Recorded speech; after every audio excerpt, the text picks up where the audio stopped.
Sir ஜென்ரலா நான் இன்டர்வியூஸோட கொஞ்சம் நல்லா ஃபெமிலியரா நல்லா ஹேண்டில் பண்ணுவேன் நெனைக்கிறேன்.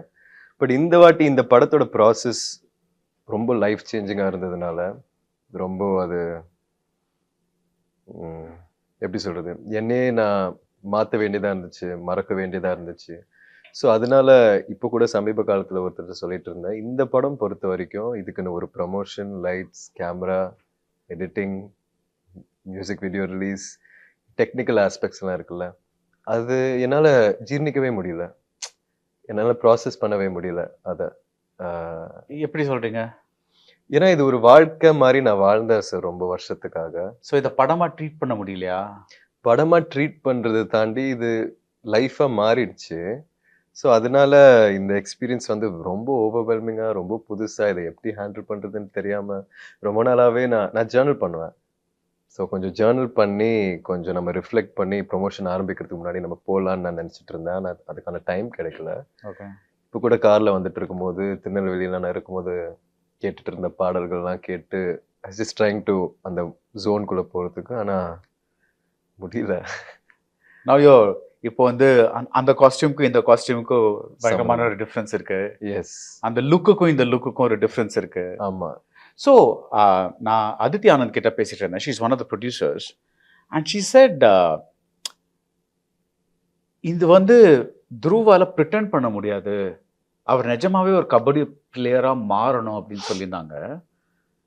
அந்த மாதிரி ஒரு transformation is it really possible? எப்பவுமே ஒரு ஆக்டருக்கு ஒரு நீங்க ஒரு பார்ட்ட வந்து வாழணும்னு சொல்லுவீங்கல்ல.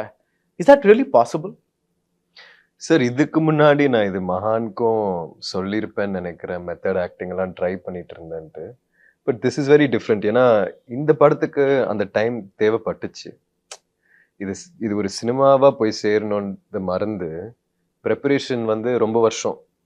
நான் திருநெல்வேலி கிட்டத்தட்ட ஒரு 1 1/2 2 வருஷம் இருந்திருப்பேன். ஸோ ஒரு பாயிண்ட்டுக்கு மேல எனக்கு ஷூட் ஆரம்பிக்கும்போதே, படம் ரிலீஸ் ஆயிடுச்சுன்ற மாரி ஃபீல் வந்துருச்சு. சிச்சுவேஷன் எப்படி ஆயிடுச்சுன்னா, நான் ஒரு கபடி பிளேயர். இப்ப நடிக்க வேண்டியதா இருக்கு. ஓகே. அந்த மாரி ஆயிடுச்சு. இப்போ மேக்கிங் வீடியோஸ்லாம் வரும்போது ஐ திங்க் நீங்களும் அத உணர்வீங்கன்னு நெனைக்கிறேன். இப்போ யூ ஆர் சிட்டி பாய். பொறந்து வளர்ந்ததெல்லாம் இங்க தான். யாஹ்! ஸோ நீங்க go to Tirunelveli, you land there. Because உங்க முதல் 2 படமும் fairly urban films. Because Aditya வர்மாவும் சரி, மகானும் சரி. I'm not saying they were easy. But அந்த அந்த லொகேல் அதெல்லாம் வந்து it was not like. But இதுக்கு வந்து நீங்க முதல்ல வந்து திருநெல்வேலி போறீங்க. You land there. What is அப்போ இருந்த ஃபீலிங் என்ன? What is it? Did you feel நம்மளால what have we gotten into அந்த மாதிரி ஒரு ஃபீலிங் இருந்ததா? நம்ம என்ன பண்ண போறோம்? இதோட எண்ட் பாயிண்ட் அப்போ தெரியல சார்.